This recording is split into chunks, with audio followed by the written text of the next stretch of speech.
வணக்கம். கடந்த வாரம் புதுக்கோட்டை அரசு மருத்துவக் கல்லூரி மருத்துவமனைக்கு மதுஸ்ரீ என்ற 6 வயது பள்ளிக்கு போகும் சிறுமி எங்கள் அறுவை சிகிச்சை பிரிவுக்கு வயிற்று வலி அப்படின்னு அவங்களோட மாமா கூட்டிட்டு வந்தாங்க.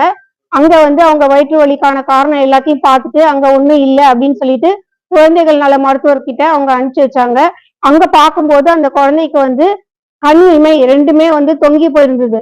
அதை பார்த்துட்டு தான் அவங்க உடனடியா அங்க இருந்த குழந்தைகள் நல மருத்துவர் டாக்டர் முகமது அலி ஜின்னா இது பாம்பு கடியா இருக்குமோ அப்படின்னு அவர் சந்தேகிச்சு உடனடியாக அந்த பாம்பு கடி சிகிச்சைக்கான இந்த ஆன்டி ஸ்னேக் வினோம அவர் உடனே செலுத்திட்டார் அந்த குழந்தைக்கு.